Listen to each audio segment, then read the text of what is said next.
Salve, salve ouvintes e ouvintes do podcast do lado esquerdo do muro, do Conexão Israel. Estamos de volta, mais uma semana, episódio de número 77. Eu, Marcos Gorenstein e João Miragaia. Fala, João. Fala, Marquinhos, como é que anda aí? Tudo bem, tudo tranquilo. Episódio sendo gravado na quinta-feira, como já é tradição, às 10 horas da noite aqui em Israel. E os ouvintes vão ter acesso no início da sexta-feira aí no Brasil, e aqui em Israel já vai ser no finalzinho da manhã, enfim, espero, né, também. Vamos ter que trabalhar nessa edição aí, mas tudo bem, vai sair um episódio anterior às quartas eleições em 2 anos aqui em Israel, é isso mesmo, para o ouvinte que mais desavisado, ou ouvinte que está chegando aí com a gente agora. A gente, no próximo dia 23, terça-feira, vamos para o nosso 4º round eleitoral em menos de 2 anos, a democracia cambaleando aqui em Israel. E vamos falar disso, então, já, no nosso primeiro bloco. Vamos para ele. Bom, vamos começar, então, com uma notícia ligada diretamente ao Bibi, ao Likud e aos Emirados Árabes. É isso mesmo, o bicho pegou, esquentou o clima aí entre Israel e os Emirados Árabes, entre o Sheik, né, e o Bibi, vamos dizer assim. Porque a gente comentou aí nos últimos episódios que o Bibi queria fazer uma visita ao Emirado, no último episódio, né? Que o Bibi queria fazer uma visita aos Emirados Árabes, a visita foi cancelada. Teoricamente, um dos motivos, né, do cancelamento da visita foi porque a Jordânia não autorizou que o avião do Bibi passasse pelo seu espaço aéreo depois de um imbróglio diplomático entre Jordânia e Israel na semana anterior.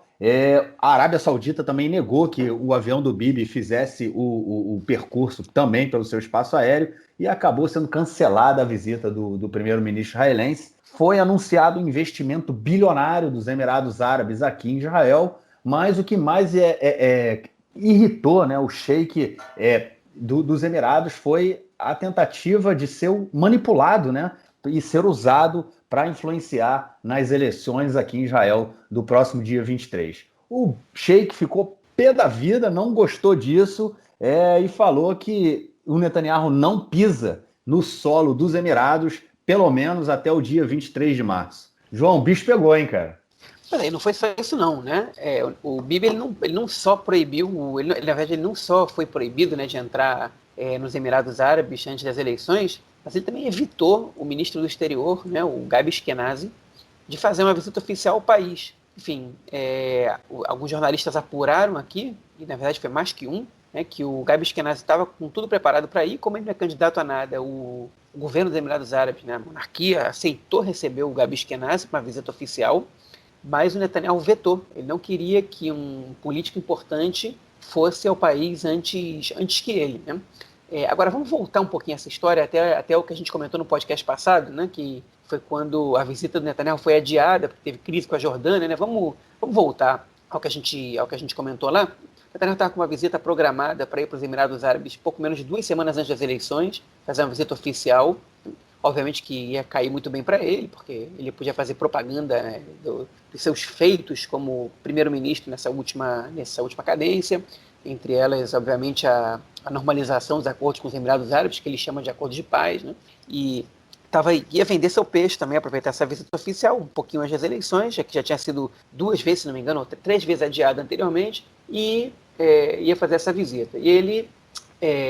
no dia da visita, a gente soube da notícia de que a sua esposa, Sarah Netanyahu, foi operada e ele tinha cancelado a viagem. Mas aí começaram a surgir um monte de informações de que essa não ida do Netanyahu para os Emirados Árabes se dava porque a Jordânia tinha fechado o espaço aéreo com Israel para que o Netanyahu não pudesse ir para lá, porque Israel vetou a entrada do príncipe jordaniano à mesquita de Al-Aqsa, né, que fica em Jerusalém Oriental, enfim, na Cidade Velha, né, na parte árabe, na esplanada do templo, na esplanada das mesquitas, no Monte do Templo, como você quiser chamar, que é um território que ele é administrado, a parte religiosa é administrada pela Waqf, né, que é pela Jordânia, mas Jerusalém, Israel declarou soberania e a fronteira com a Jordânia, da Cisjordânia com a Jordânia, é controlada pelo exército israelense. O exército bloqueou a entrada do príncipe jordaniano. Jordânia é um país que tem acordo de paz com Israel, e sim acordo de paz, que os dois países estavam em guerra, uma normalização bastante razoável, que entrou em crise umas 2, 3 vezes nos últimos anos, e agora entrou numa crise mais forte ainda. como retaliação, a Jordânia teria proibido Netanyahu de viajar para os Emirados Árabes cruzando o espaço aéreo jordaniano, né? Numa visita que já tinha sido coordenada pelo chefe do Mossad, né?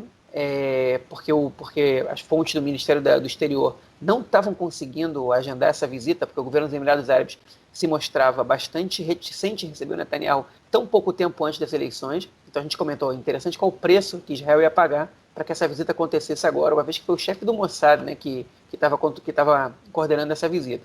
Só que essa semana começaram a surgir algumas questões, né, dessa crise diplomática com a Jordânia que mostram que o buraco ele pode ser bem mais embaixo, né? A gente não sabe exatamente o que aconteceu, mas o fato, como lembrou bem, agora me fugiu o nome, mas ele foi entrevistado muitas vezes essa semana, um ex-comandante, né, porque era um cargo do Exército, do espaço aéreo israelense, né, do Exército, na verdade, não, da Aeronáutica, que enfim, é reservista já, mas ele teve bastante tempo. Quem coordena, né, o espaço aéreo também civil em Israel, é uma ala da Força Aérea. Ele disse: olha, vocês têm que juntar A mais B aí. O Netanyahu não precisa passar pelo espaço aéreo da Jordânia para chegar nos Emirados Árabes. Ele pode ir até ir lá, pegar o avião e não cruzar com a Jordânia, não cruzar pela Jordânia. É muito simples isso. Então a pergunta é se a Jordânia não fechou o espaço aéreo, se a Jordânia fechou, porque o Netanyahu não foi mesmo assim, né? Só que, passando por cima da Jordânia ou não, Israel precisa passar por cima de outro país para chegar nos Emirados Árabes, que é a Arábia Saudita, né? Que é um país com o qual Israel não tem relações diplomáticas, embora a gente também tenha visto vários jornalistas apurando que existem relações estratégicas cada vez mais intensas entre os dois países, né? E aí, enfim, o que aconteceu exatamente? A gente sabe que o avião que ia levar o Netanyahu para os Emirados Árabes é um avião privado da monarquia do Sheik dos Emirados Árabes, do Sheik de Abu Dhabi, que via para Israel buscar o Netanyahu, que estava parado no aeroporto de Amman, capital da Jordânia, né? Agora, por que o avião estava na capital da Jordânia e não estava no aeroporto Ben Gurion? Por que aqui? Porque o avião dos Emirados Árabes ele pode cruzar a Arábia Saudita. O avião israelense não pode, né? Não existe autorização para o avião israelense passar pelo espaço aéreo da Arábia Saudita, mas um avião dos Emirados Árabes que sai de Tel Aviv não tem problema. Enfim, tudo isso é muito estranho, né? Por que o avião estava na Jordânia? Por que o avião não estava aqui? O que aconteceu? E parece que o que aconteceu aí é que alguma coisa, enfim, que tudo junto melou a situação, né? A proximidade das eleições, a provocação com a Jordânia, né? E, enfim, a própria retaliação que Israel fez, na verdade, porque o Netanyahu tinha anunciado que a Jordânia já tinha aceitado que o avião cruzasse o espaço aéreo, mas já era tarde demais para ele viajar, ele já não podia faltar com o compromisso que ele tinha aqui com os líderes da República Tcheca e da Hungria que estavam em Israel. A questão é, se a Jordânia já tinha aberto o espaço aéreo, enfim, então não estaria tudo resolvido? Por que Israel teria que retaliar a retaliação jordaniana, né? Porque Israel retaliou. Israel proibiu aviões da Jordânia de cruzarem o espaço aéreo israelense depois disso. Só que aí a gente tem uma questão. No acordo de paz de Israel com a Jordânia, assinado em 94, pelo Rabin e o rei Hussein, o primeiro tópico do acordo é irrevogável, hein? E é que Israel deve permitir aos aviões da Jordânia cruzarem o espaço aéreo israelense. É o primeiro tópico. Tópico número 1 do acordo. Os voos da Jordânia que vão principalmente para a Europa cruzam o espaço aéreo israelense. E Israel bloqueou, né? Ou pelo menos anunciou que ia bloquear, embora a apuração de alguns jornalistas é que os voos da Jordânia estavam cruzando o espaço aéreo israelense normalmente, mas, enfim, na verdade, atentou um acordo, ao tópico número 1 do acordo de paz, que, diga-se de passagem, o paralelo não existe. Israel não obriga a Jordânia a abrir o espaço aéreo jordaniano para voos israelenses, mas a Jordânia sim obriga Israel, o acordo sim obriga Israel, né? Então, o que aconteceu, de fato? Algumas pessoas dizem que a Sara Netanyahu que estava doente, o Netanyahu não quis dizer que não ia viajar, né, que estava operada, não quis dizer que não ia viajar só por causa dessa questão, para que não pegasse mal com o eleitorado, para que não parecesse que questões familiares eram mais importantes que o grande feito do primeiro-ministro que trouxe a paz ao Oriente Médio, e ele desenvolveu uma crise diplomática desse tamanho. Eu acho que isso é muita teoria da conspiração, acho que o Netanyahu conseguiu sabotar a si mesmo, até porque as informações que a gente teve a partir da terça-feira, se não me engano, foram que o governo dos Emirados Árabes está muito insatisfeito com o Netanyahu, está muito insatisfeito com o uso eleitoral que ele está fazendo dessa viagem. Eles não tiveram nenhum problema de deixar isso público, né? Eles não citaram o nome do Netanyahu, nem disseram a gente está muito irritado com ele, mas deixaram claro que eles não querem ter nenhuma participação na eleição em Israel, que o acordo que eles fizeram é com o Estado de Israel, não com o governo israelense, e que eles não querem influenciar de jeito nenhum nas eleições. Enfim, não caiu bem. Mas também não sei se caiu tão mal assim, não. Porque, enfim, a gente vai comentar daqui a pouquinho que, a princípio, isso não teve efeito absolutamente nenhum nas intenções de voto da população israelense, se é que não teve o efeito contrário ao negativo, né? Se é que não teve efeito positivo. Enfim, passo a bola para você aí, Marquinhos. Eu também acho que realmente não teve nenhum efeito aqui na população israelense o acordo de paz, né, que foi assinado, não um acordo de paz, o acordo de normalização das relações, lembrando que já havia relações entre Israel e Emirados Árabes há muitos anos, né? O Rabin e o Shimon Peres, desculpa, o Shimon Peres esteve já no Emirados Árabes, enfim, coisa bem antiga, mas o efeito, né, do acordo já foi mais importante do que isso que aconteceu agora, né? O maior problema nessa história toda foi o que aconteceu antes, e sim, que é a crise com a Jordânia, né, que é o maior problema disso tudo. Eu acho que o fato dele não ir ao Emirados Árabes não é muito significativo, mas também é o que nessa visita, né, numa visita, na verdade, num evento que aconteceria também no mês que vem, que seria assinado o acordo com o Sudão, né? Lá nos Emirados Árabes não vai acontecer. Eu acho que isso pode ser também um banho de água fria, mas não necessário, não de forma a influenciar, né, no processo eleitoral aí de daqui a 5 dias. Eu acho que nada, isso não é o que está importando, o que está preocupando a população israelense nesse momento, e a propaganda da normalização, né, e do chamado acordo de paz, ela já foi feita e surtiu os efeitos que o Netanyahu queria. Bom, e a segunda notícia aí no bloco de política essa semana, ela envolve a comunidade LGBT, depois que um candidato a deputado do partido Noam, ele disse que, caso eleito, ele vai fazer de tudo para impedir com que membros da comunidade LGBT eles assumam cargos de ministro. E aí eu vou falar rapidinho sobre o partido Noam. Talvez o ouvinte não tenha ouvido falar dele até agora. Tem um bloco, né, que é chamado Sionuta Datit, né, que é o sionismo religioso. É um bloco que é composto por 3 partidos. A gente, quando fala desse bloco, costuma se referir aos fascistas, racistas, carranistas, enfim. Agora o ouvinte já deve saber, o Noam, ele faz parte desse bloco, e o candidato a deputado disse que, caso eleito, ele vai fazer de tudo para impedir com que membros da comunidade LGBT assumam cargos de ministro. Lembrando que o ex-ministro da Justiça e atual ministro da Segurança Interna, ele é membro, né, da comunidade LGBT, é do Likud, né, do partido Netanyahu, e ficou aí em maus lençóis, né, porque, pelo que esse deputado do Noam diz, o Amir Ohana, né, o ministro que eu falei ainda há pouco, ele não poderia, né, ser ministro num futuro governo, caso esse deputado seja eleito. Bom, João, há 5 dias aí das eleições, pelo menos a Sionuta Datit, né, o pessoal aí da extrema direita religiosa, tá botando as manguinhas de fora e partiu para cima da comunidade LGBT, deixando muita gente aí em maus lençóis, né? A questão LGBT, ela virou pauta importante dessas eleições, como não foi nas últimas 6 ou 7, os últimos 6 ou 7 processos eleitorais, né?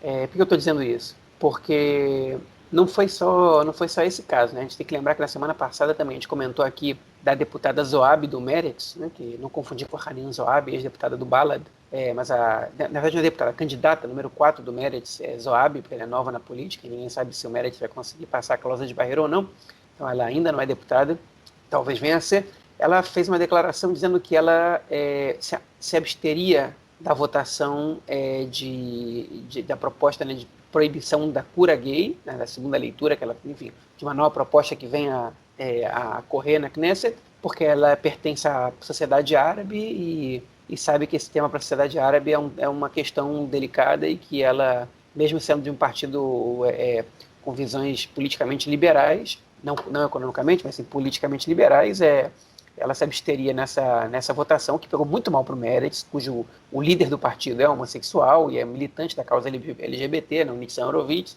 E no dia seguinte ela já gravou um vídeo voltando atrás, dizendo que vai votar a favor da causa LGBT em todas as questões que forem.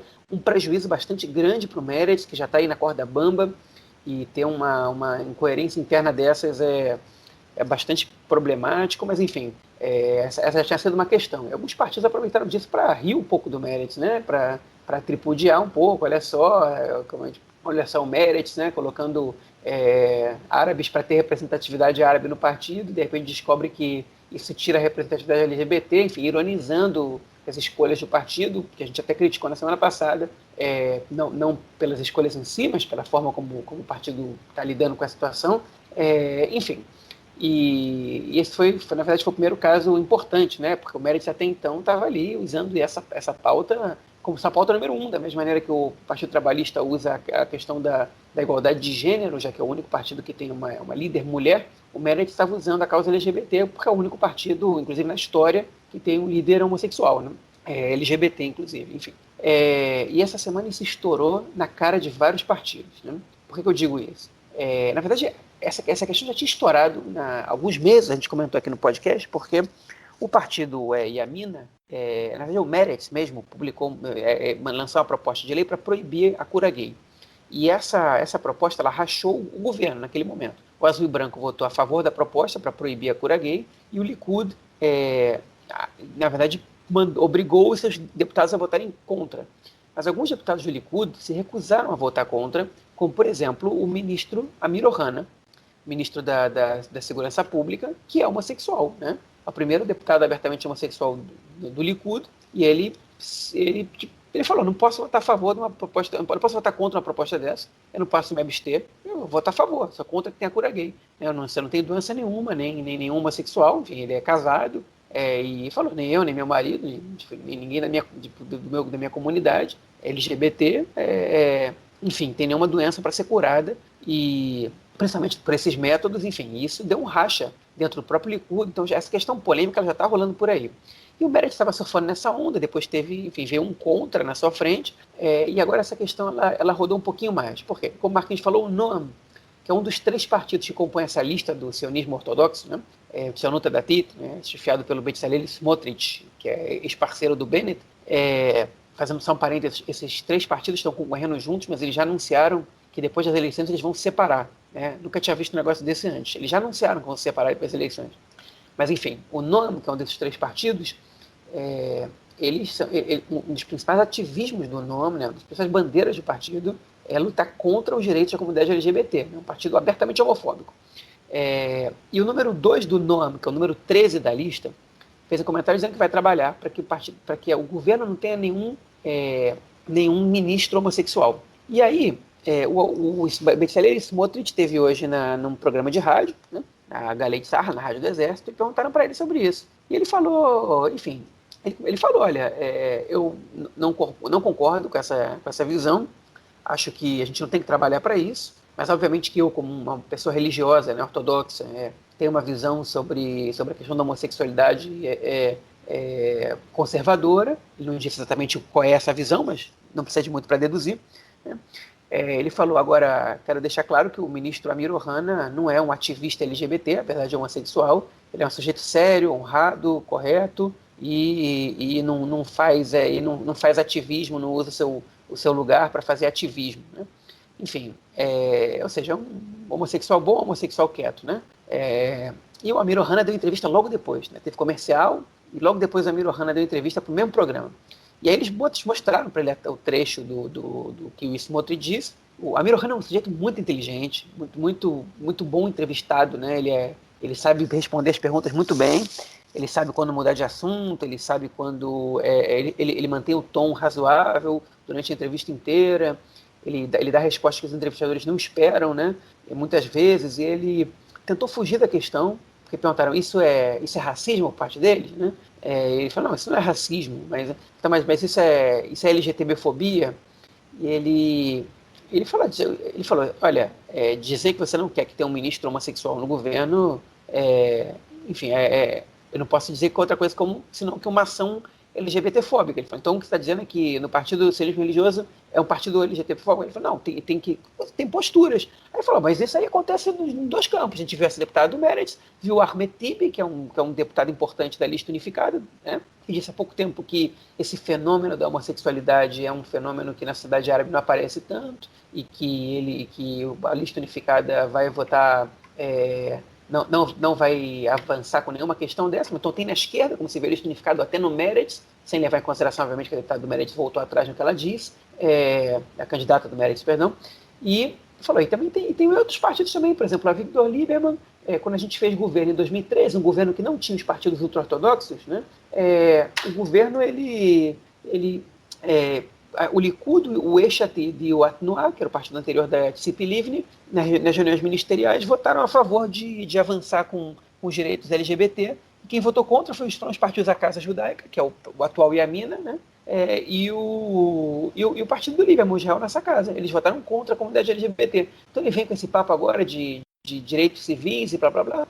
Mas o conservadorismo do Lieberman nunca foi um conservadorismo liberal, né? Sempre foi reacionário, sempre foi preconceituoso, e agora ele aparece, enfim, e jogou a bola para o Lieberman. O Lieberman falou que não ia se relacionar, que não ia responder para isso, que isso é tudo besteira, que o Likud votou a favor da lei da cura gay, e que não tinha nada para falar sobre isso, que ele votou contra.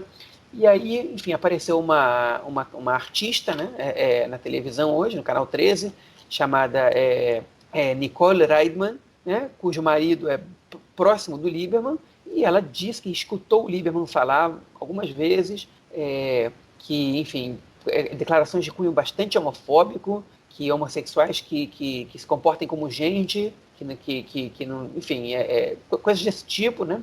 Que homossexual, para ser tratado direito, tem que se comportar que nem gente, a maioria deles não se comporta, enfim. E ela disse que escutou isso de membros do Israel Nossa Casa, que é o partido do Líbano, e aí quando ela foi um pouco mais pressionada, ela disse, olha, eu sou uma pessoa que recebia ameaças e eu não vou falar sobre isso. Eu falei, como você está falando que recebeu ameaças do Lieberman? Ela falou, eu não vou falar sobre isso, eu resguardo pela minha segurança. E a resposta que o Lieberman deu foi que quem se sente ameaçado, em geral, não vai para a imprensa, vai para a polícia fazer queixa. E que, enfim, essa foi a única resposta do Lieberman. Mas essa questão dos direitos LGBT, eles pegaram todo mundo aí na saia justa, até o Meretz, né? Alguns partidos conseguiram passar aí um pouco bem para essa questão, como o partido do Guidon Sá, que não foi lembrado, né? O Partido Trabalhista, que também aparece aí como defensor da causa LGBT, e o Yesh Atid, né? Foram os partidos que ficaram neutros. Obviamente eu não vou nem me referir aos partidos ultra-ortodoxos, porque não precisa nem dizer que eles são altamente homofóbicos, né? Mas enfim, altamente homofóbicos, eu digo, nas suas propostas de lei, na maneira como eles se relacionam com a comunidade LGBT, inclusive, por exemplo, são dos principais apoiadores da questão da cura gay, né? E quem considera os homossexuais que eles devem ser curados ou devem receber tratamento por serem homossexuais, obviamente é homofóbico. O homossexual não tem que receber tratamento nenhum, tem que ser aceitos, né, como por a sua orientação sexual, normalmente como qualquer outra pessoa, porque eles não têm nenhum problema. Mas enfim, essa questão rendeu. Se ela vai se converter em votos, eu não sei. Pode ser que essa posição agora do sionismo religioso possa tirar alguns eleitores do Likud, né? Porque, por isso que o Ohana, que estava sumidíssimo da mídia, não estava dando entrevista nenhuma, agora de repente reapareceu, né? Porque, enfim, ele está ali ele tá na cota do homossexual do Likud, né? Para questões de homossexualidade, ele é quem fala, né? Ele é o representante do partido para isso, por ele ser membro da comunidade, mas, enfim, porque cai bem quando o partido precisa usar o Ohana para isso. Então ele estava sumido, não estava dando muita entrevista, a sua gestão da segurança pública ela foi bastante criticada, né, enfim, foi criticada agora também pela Suprema Corte, né, em relação à volta dos israelenses para cá, porque enfim, o Ministério da Segurança Pública não tem suficientemente tornozeleiras, a polícia não está fazendo controle de quem está de quarentena, de quem volta do exterior, então ele estava sendo resguardado, não estava dando muita entrevista para não cair na saia justa, embora, repita, ele é um excelente entrevistado, né, é uma arma que o partido, inclusive, eu acho que devia até usar mais, e hoje ele reapareceu. Só fazendo um comentáriozinho agora, aproveitando o espaço, quem reapareceu também foi a Miri Regev, né, ministra do Transporte, que tinha tomado um chá de sumiço aí do Likud, não está falando muito porque, enfim, ela tem visões, para não dizer outra coisa, muito polêmicas, e ela disse que quem não vota no Likud, num fórum que teve agora com vários políticos, é simplesmente misantrópico. Né? Misântropo, né, que se diz em português. Misântropo ou misantrópico? Agora não sei exatamente. Enfim, para quem não sabe o que significa, quem odeia outras pessoas, né? É parecido com um sociopata, mas é uma palavra que vem, acho que do grego, né? Enfim, que na filosofia grega eram pessoas que lá na sociedade grega, que se afastavam do convívio social e que não gostam, enfim. Alguém pode discorrer mais sobre isso. O sentido usual é de que odeia outras pessoas, né? Que não gosta das pessoas. E ela disse isso, reafirmou no momento e depois pediu desculpa. Mas dá para entender por que silenciaram a Miri Regev aí essas vésperas de eleições, né? Quando ela abre a boca, não sai coisa muito boa. Ela acabou de chamar mais ou menos 75% da população israelense, até mais, de misântropos, né? E não é, enfim, não cai bem. Pois é, né, cara? Miri Regev abre a boca e realmente não sai coisa boa. É bom que ela, é bom que ela fique calada mesmo. Inclusive, eu vi essa semana uma propaganda do Yair Lapid falando: se você não quer a Miri Regev no governo, gritando, fazendo essas coisas, todas essas baixarias, vote no Yair Lapid, no Yesh Atid, né? Vote no Yesh Atid para que o Yesh Atid seja grande e possa substituir o Netanyahu. Bom, já que a gente está indo nessa questão toda aí de eleições, vamos continuar e passar para a nossa próxima notícia, que fala muito sobre as pesquisas que foram liberadas aí na última semana, apontando um crescimento do Netanyahu, que em algumas pesquisas chegou aí a 30 cadeiras. A gente viu nas últimas, né, nas pesquisas anteriores, ele aparecia com 27, 28 cadeiras, agora chegou a 30. A gente viu também uma queda o Yair Lapid, no caso, Yesh Atid, ele se manteve estável com 20 cadeiras e a gente viu uma queda dos outros dois partidos que, enfim, os candidatos se colocavam como candidatos a primeiro-ministro, que é o partido Yamina, do Naftali Bennett, e o partido Nova Esperança, do Guidon Sar. Esses dois partidos tiveram uma queda. E lá no finalzinho, né, no finalzinho da tabela, disputando aí a cláusula de barreiras, lembrando que aqui em Israel o partido que não consegue ter 3,25% dos votos, né, que dá em torno não, né, são 4 mandatos, eles não são eleitos, né, se o partido tiver menos de 3,25%, ele não participa do parlamento e os votos vão todo para o lixo. A gente tem 4 partidos aí que sempre aparecem ali no limite, né? Ou de vez em quando aparecem nas pesquisas, de vez em quando não aparecem nas pesquisas, ou seja, não passam a cláusula de barreiras. São eles o Partido Ram, né? Que é o partido de eleitorado majoritariamente árabe, né? Que ele era da lista unificada e ele rompeu com a lista unificada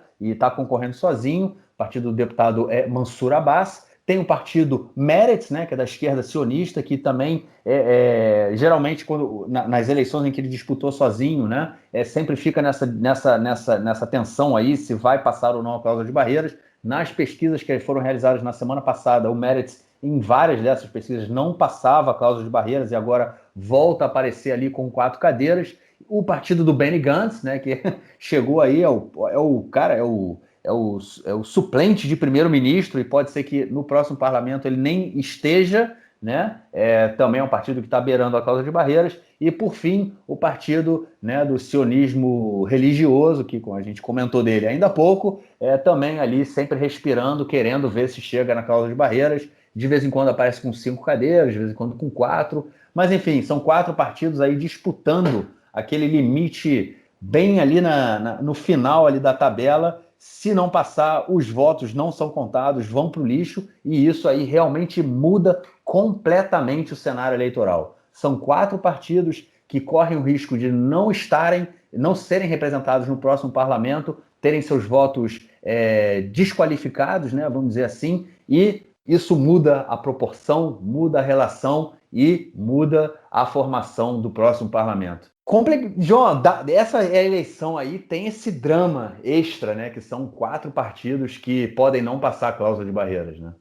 Tem 4 partidos que estão aí sambando. Na verdade, o sionismo ortodoxo ele está menos que os outros, segundo o pesquisador Camilo Fuchs, né, que é quem faz as pesquisas do Canal 13. O sionismo ortodoxo está passando por uma margem bastante razoável a cláusula de barreira.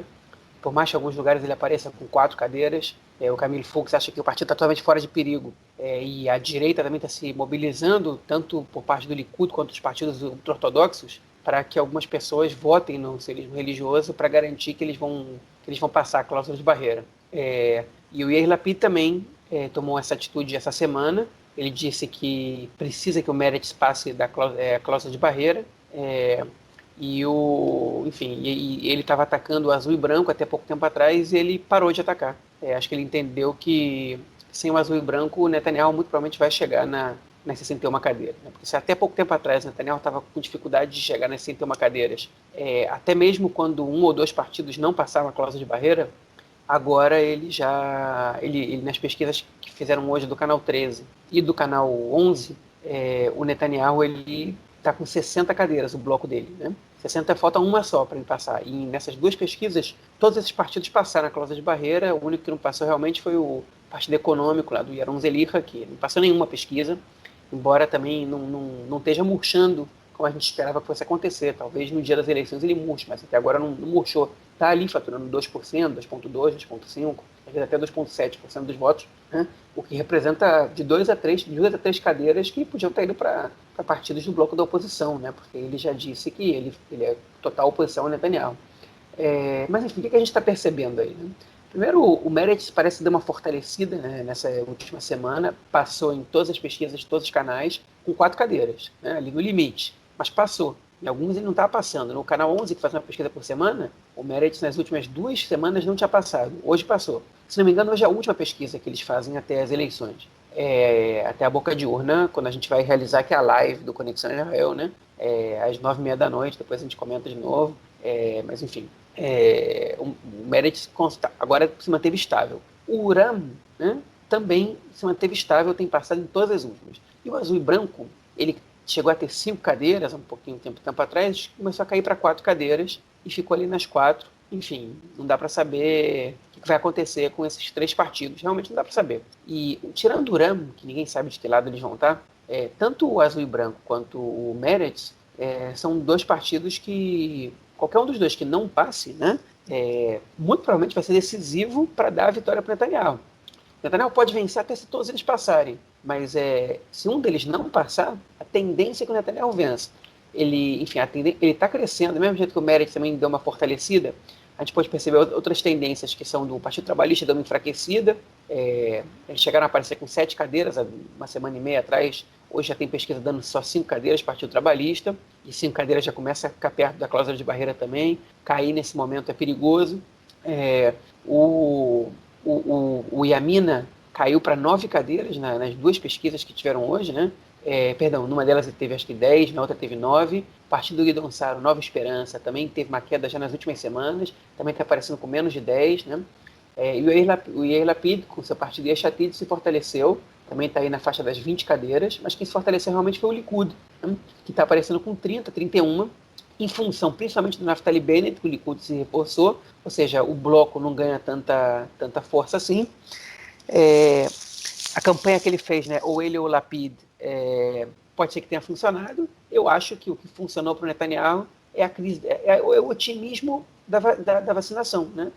Enfim, a crise da corona, pelo menos a crise de saúde, ela parece que ficou para trás, e a crise econômica ainda não, mas, enfim, nada impede agora que Israel volte a crescer economicamente, a florescer, né?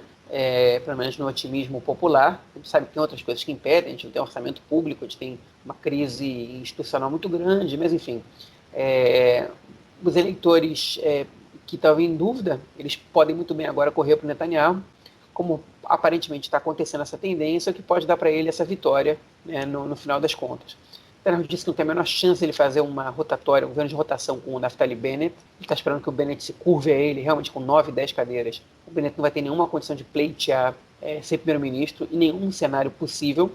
E o Yair Lapid, para montar o Frankenstein que ele precisa, é cada vez mais difícil, né? O Guidon Saro e o Naftali Bennett não estão muito dispostos a sentarem no governo com ele.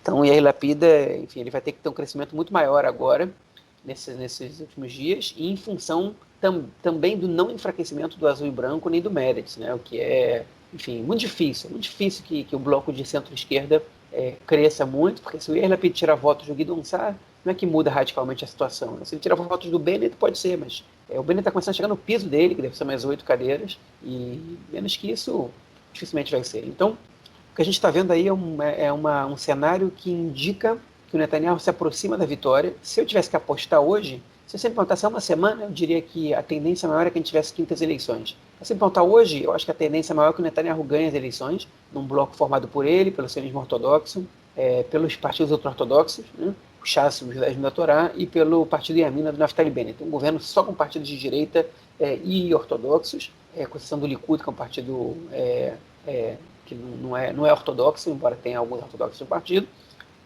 Enfim, um governo, talvez o governo mais de direita da história do país, que já indicou que vai fazer reforma na justiça, né?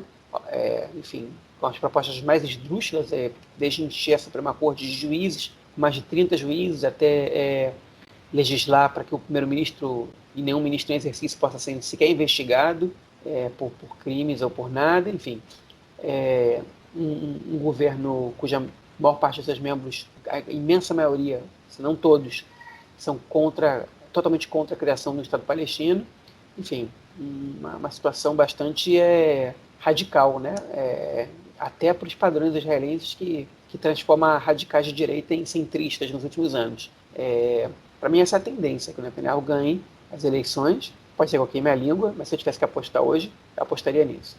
Eu acho que essa tendência ela tem se confirmado, né? Principalmente em função também do crescimento aí do Netanyahu, mas eu acho que o maior drama mesmo vai ser realmente o que vai acontecer lá embaixo na cláusula de barreiras. Foi uma movimentação muito interessante ver essa semana o Yair Lapid pedindo voto para o Meretz e os partidos querendo dar uma, né, falando, tipo, sabendo que se os seus aliados não passarem, isso tudo pode mudar. A gente também tem um medo de que o Meretz tem feito uma campanha também chamando os eleitores ao voto, né, eu vi posts falando que comparando, né, cidades onde o Likud tem maioria, né, eles falando, nessas cidades o índice de votação chega a 86%, e em Tel Aviv, né, que o Meretz, né, os partidos mais liberais da chamada esquerda, né, eles têm mais votos, o nível de votação chega a 67%, 68%. Ou seja, chamando os eleitores aí, os cidadãos para irem votar, e isso vai ser, na minha opinião, o grande drama dessas eleições. Mas sim, tem se construído, né, essa vitória do Netanyahu, e o mais interessante, né, caso o Netanyahu, de qualquer forma, ele depende do Bennett, né, sem o Bennett ele não monta o governo. E aí vai ser interessante ver, né? Porque o Gideon Sa'ar chamou o Bennett nessa eleição de cachorrinho do Netanyahu, né? Que está sempre do Netanyahu, o menino tipo, como é que chama? O Yeled Makot, né? É tipo aquele menino lá que o Netanyahu sempre fala, vem aqui que eu vou te dar um tapa, e o Bennett vai lá e dá um tapa no Netanyahu, abaixa a cabeça. Enfim, isso é o que sempre acontece. O Bennett ficou revoltado com essa comparação, com essa forma aí como como chama, o Gideon Sa'ar falou dele, mas enfim, é isso mesmo, o Gideon Sa'ar não mentiu, né? O Bennett ele não consegue decolar enquanto uma liderança política, e na verdade acho que nem o Gideon Sa'ar também, esse aí não tem carisma nenhum. Hoje eu estava vendo na televisão ele falando num evento, e era um evento que ele foi fazer em Haifa, e ele falou assim, boa noite Haifa, né, tipo ali no evento, mas sem nenhum carisma, sem nenhuma energia, sem nada, tipo, como é que um cara desse quer tentar mudar alguma coisa? Mas enfim, vamos ver o que vai ser, sem sombra de dúvidas, vai ser bem interessante, e a gente vai estar comentando tudo, obviamente. Outra coisa interessante que aconteceu essa semana é que a jornalista Daphne Aliel, do Canal 12, ela apurou em grupos de WhatsApp de membros do Likud que algumas pessoas do Likud estão sendo aconselhadas a mentir nas pesquisas de opinião, a dizer que vão votar especialmente no azul e branco. Hein? Por que eles fazem isso? Né? A gente tem um histórico, principalmente nas eleições de 2013, enfim, de deputados do Likud, de militantes do Likud que mentiram na pesquisa de boca de urna para dar uma falsa impressão de vitória para a esquerda. Mas aquilo ali era puro sadismo. Agora não é essa a questão. Agora eles estão mentindo nas pesquisas para parecer que o azul e branco vai ultrapassar a cláusula de barreira, e aí o eleitor não desista de votar no azul e branco e joga o seu voto fora, porque o partido que não passa a cláusula de barreira, o voto acaba sendo jogado no lixo.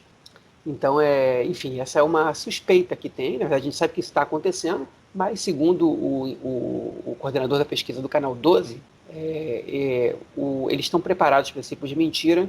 Eles, junto com a pergunta em quem você vota, eles fazem outras perguntas e que, dependendo das respostas que o entrevistado der, eles conseguem detectar se é um militante do Likud que está mentindo ou se é alguém que está dando uma resposta honesta. E caso eles percebam que é mentira, eles descartam a opinião a intenção de voto dessa pessoa. É óbvio que existe um erro, né? Que existe uma margem de erro aí, mas enfim, é uma tendência que pode acontecer, que pode ser que eles surpreendam os institutos de pesquisa. Enfim, um comentário que não vale a pena ser ignorado.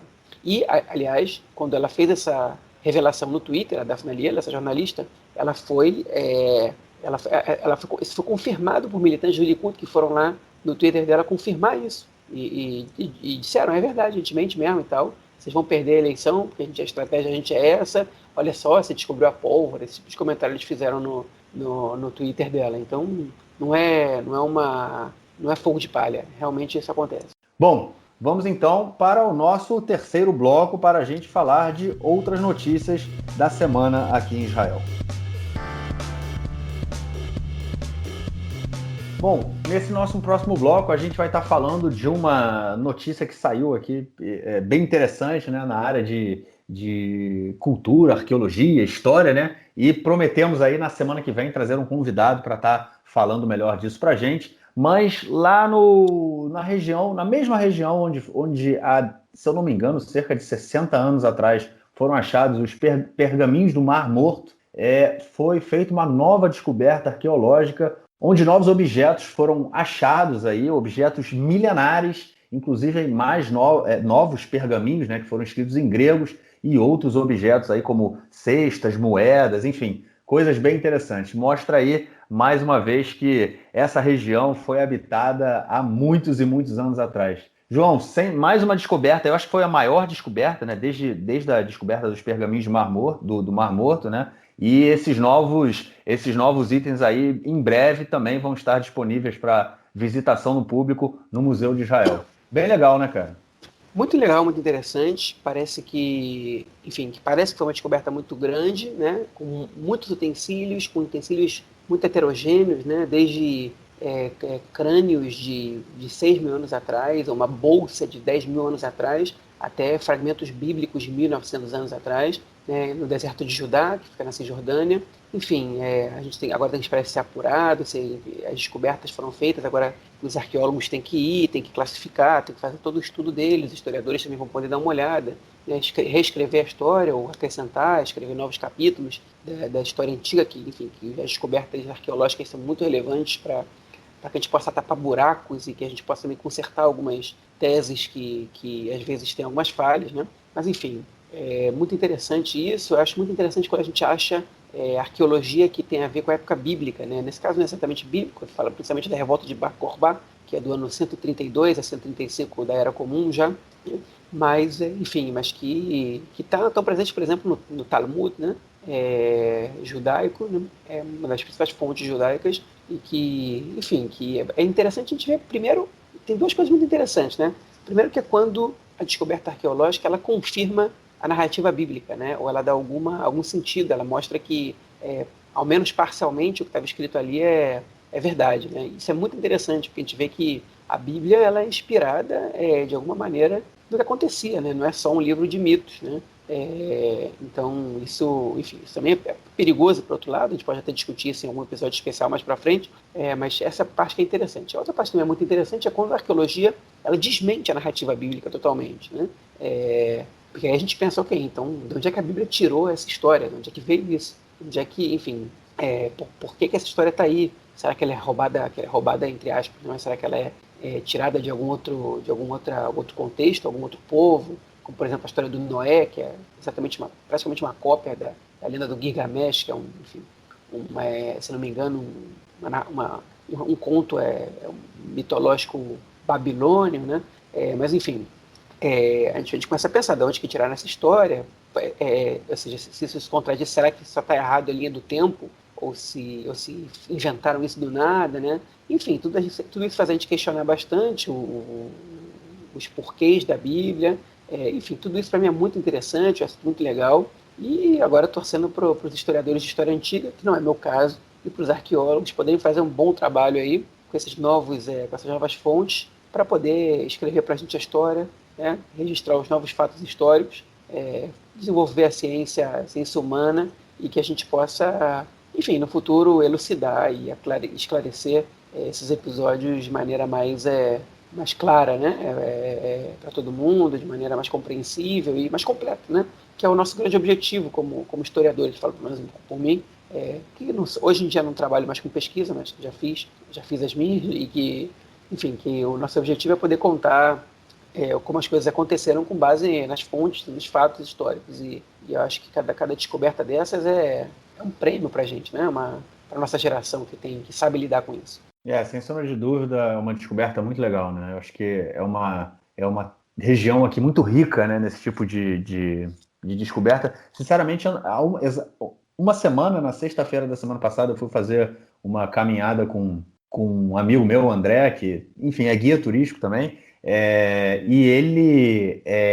a gente foi fazer uma caminhada aqui perto de casa, numa floresta, aqui, ele falando, ali tem um túmulo da época do primeiro templo, e aí, enfim, eu vi o túmulo, uma coisa impressionante, era uma caverna, né? Aí ele me explicou como era feita toda a cerimônia, né, de enterro, e, enfim, muito legal, muito, tipo, no meio da floresta, assim, jogado, coberto por mato, e a gente vê a entrada, assim, com desenhos e tudo mais, e a entrada é realmente cavernoso, tem que passar por um buraco, eu não consegui entrar, estava meio molhado. Falei, não, agora não. Ele falou, se você entrar, você vai ver que dos dois lados tem como se fosse uma cama, uma pedra, né, comprida, que era onde os corpos eram colocados, enfim. E ele me explicou e falou da transformação também que o ritual do enterro, né, a cerimônia de enterro, ela foi mudando dentro da cultura judaica, né, que antigamente, depois de um tempo, os corpos eram exumados, os ossos eram retirados e jogados em uma vala comum, geralmente uma vala familiar. Enfim, hoje em dia é uma coisa impensável a gente tentar imaginar a exumação de um corpo, né, num cemitério judaico para que isso aconteça. Muito pelo contrário, né, a gente viu, eu me lembro das cenas aí da retirada de Gaza, né, quando Israel saiu de Gaza e os colonos foram evacuados. Uma das coisas mais dramáticas foi evacuar os cemitérios também, né, porque os corpos foram retirados e foram enterrados para cada linha verde, né? Enfim, bem interessante, e foi interessante a conversa que eu tive com ele também em relação a essa transformação do ritual. Enfim, o que o que essa terra também tem aqui para oferecer para a gente. Bom, vamos então para o nosso próximo bloco para ouvir o comentário do esporte do camarada Nelsinho Burg. Manda, Nelsinho! Meu caro Gorenstein, amigos do Conexão Israel, do lado esquerdo do muro, mandar um abraço para o João, que já está fazendo as compras para o Seder de Pessah. É isso aí, o João comprando matzah, gefilte fish, todos os apetrechos, e o João já fazendo o seu estoque de hametz para que não falte nesses 8 dias. Voltaram os torcedores, voltou o público aos eventos esportivos em Israel, tanto no basquete quanto no futebol. É óbvio que tem uma limitação de pessoas, e todas as pessoas que vão comprar o ingresso e vão entrar com o ingresso têm que mostrar o tal do certificado verde, ou seja, que já tomaram as 2 doses da vacina contra o coronavírus. Mas a torcida pouco a pouco está voltando aos eventos esportivos aqui em Israel. Isso é fruto de uma vacinação em massa que tem sido feita, a vacinação que tem sido feita desde 19 de dezembro, nós já estamos em março, né? Já completamos aí o 4º mês de vacinação, e isso traz um resultado de que realmente os torcedores estão voltando para os eventos esportivos, cumprindo todos os protocolos.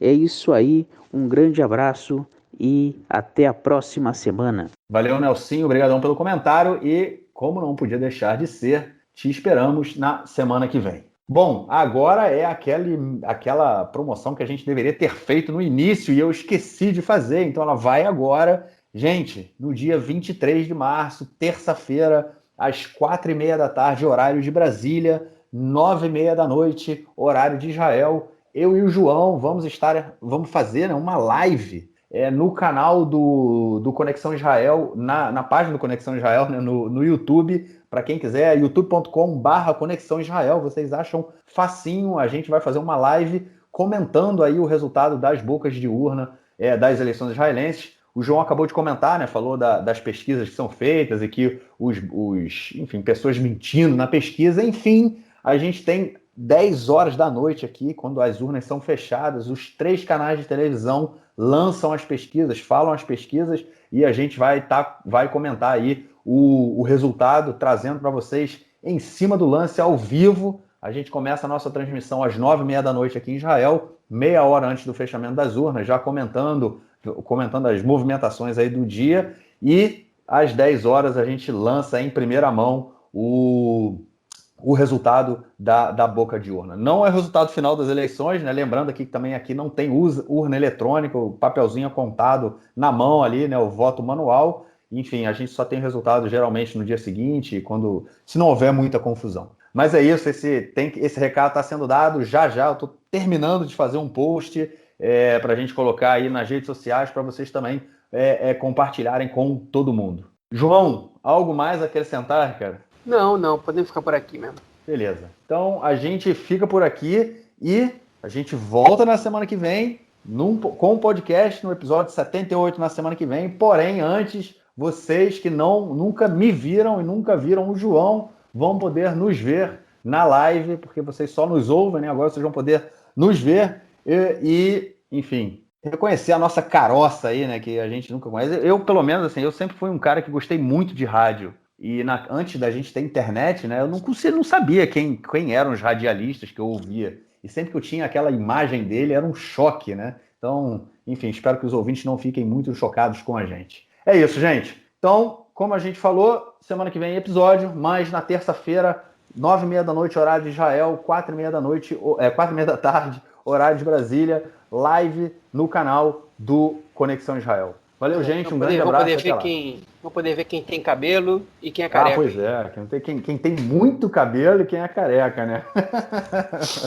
É isso. Então é isso. Valeu. A gente se vê e se ouve na semana que vem. Grande abraço, João. Abraço, até mais. Tchau.